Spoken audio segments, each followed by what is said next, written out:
Today, we're going to dive into one of the most incredible, detailed, and just profoundly human stories in the entire Quran. We're talking about the story of the prophet Yusuf, or Joseph. It's an epic journey of dreams, of family drama, of deep-seated jealousy, betrayal, and in the end, unbelievable mercy and forgiveness. Now, what's amazing is that the Quran itself introduces this story by calling it Ahsan al-Qasas, literally, the best of stories. Think about that for a second. This isn't just a title, it's a divine seal of approval. It's telling us to pay close attention because this isn't just history. It's a timeless blueprint of lessons told by God for us to really think about. All right, so where does it all begin? Well, our story kicks off with two incredibly powerful forces that pretty much drive the entire narrative. A divine dream, one that hints at a massive destiny, and the all-too-human feeling of jealousy that tries to tear it all down. So imagine this. You're a young boy, Yusuf, and you have this unbelievable dream. You see 11 stars, the sun, and the moon, all bowing down to you. It's incredibly symbolic, right? The sun and moon, his parents. The 11 stars, his brothers. This isn't just some random dream. It's a clear-as-day sign that he is destined for something great. So what's the first thing you do when you have a dream that amazing? You run and tell your dad, of course. And his father, Yaqub, being a prophet himself, he gets it. He immediately understands the weight of this vision. But that understanding comes with a sharp warning.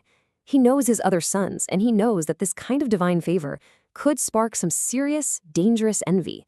So he says, "Son, keep this one to yourself."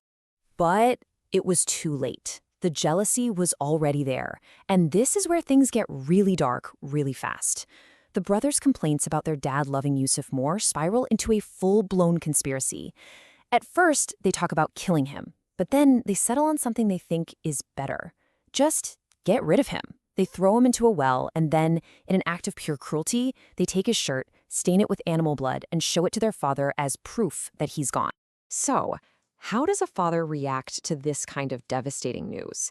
Well, Yaqub, despite the heartbreak, has this unshakable faith. He sees right through their lies. But instead of lashing out, he turns to what he calls sabr jamil, a beautiful, dignified patience. He literally puts all his trust in God to get him through this nightmare. Okay, so now we shift gears. Yusuf's journey is far from over. In fact, it's just beginning. From the absolute bottom, the darkness of a well, his life is about to take a wild turn that leads him right into the heart of power in Egypt. But, you guessed it, the path is filled with even more trials. Just look at this timeline. It's one hit after another. He goes from being betrayed by his family to being sold as a slave, then he's falsely accused of something he didn't do, and finally he's thrown into prison. His worldly status is just plummeting, right? But here's the key. With every single trial, his spiritual strength and his trust in God just gets stronger and stronger. So now he's in the house of a very powerful Egyptian official, the Aziz. And this is where he faces a massive test of his character.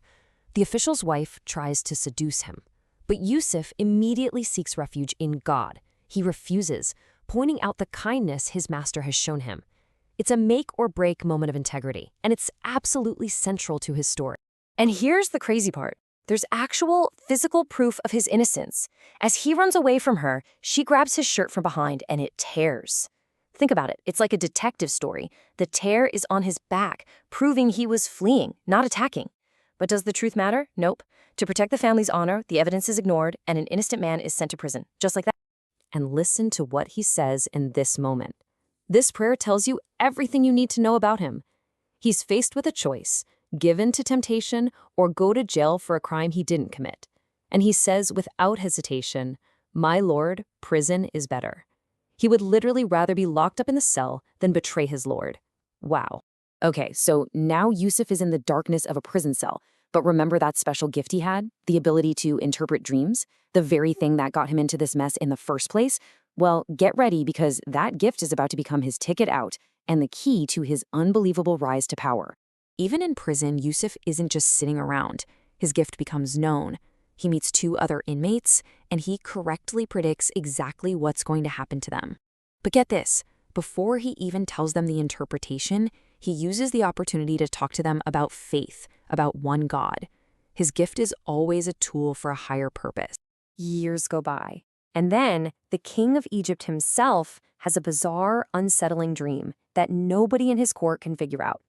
And that's when the former inmate, the cupbearer Yusuf helped, has a light bulb moment. He's like, wait a minute, I know a guy. The fate of all of Egypt is now hanging on this one mysterious vision. So they bring Yusuf out of prison, and he doesn't just interpret the dream. That would be too simple. No. He lays out a comprehensive economic plan to save the entire country. He tells them, you're going to have 7 years of incredible harvests, followed by 7 years of a terrible famine. And here's exactly what you need to do to survive. It's absolutely brilliant. But before he accepts freedom and power, he stops. He says, hold on a minute. I'm not leaving until my name is cleared. He demands justice. This forces a new investigation, and the official's wife finally comes clean and confesses everything. He refused to walk out of that prison until his honor was completely restored. The king is so blown away by Yusuf's wisdom and his integrity that he gives him one of the highest positions in the entire kingdom. The former slave, the former prisoner, is now in charge of the treasuries of Egypt, trusted with the survival of the nation. All that patience, all that faith, rewarded. And now the story comes full circle in the most incredible way. The famine that Yusuf predicted hits hard, and it spreads way beyond Egypt. It forces his own family, the very brothers who betrayed him, to travel to Egypt looking for food, leading them right to his doorstep. Can you even imagine this scene? His brothers, desperate, are standing before this powerful Egyptian ruler, begging him for grain. He recognizes them instantly. But they have absolutely no idea that the man holding their lives in his hands is the little brother they left for dead in a well all those years ago. The tension is unbelievable. But he doesn't just blurt out, it's me. No, he's much wiser than that. He puts them through a test. He wants to see if they've changed. Are they still the same selfish, jealous people? Would they abandon their youngest brother, Benjamin, the same way they abandoned him? It's a test of their character. And this is the beautiful climax of the whole story.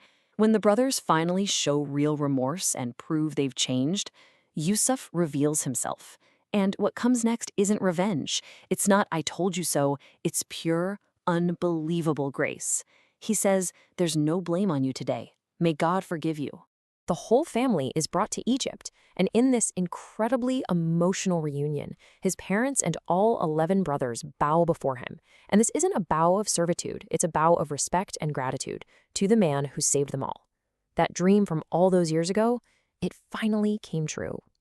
So why this story? The Quran itself tells us this isn't just an adventure tale. It's packed with profound lessons about faith, about patience, about what true forgiveness looks like, and about how God's plan unfolds in ways we can never predict.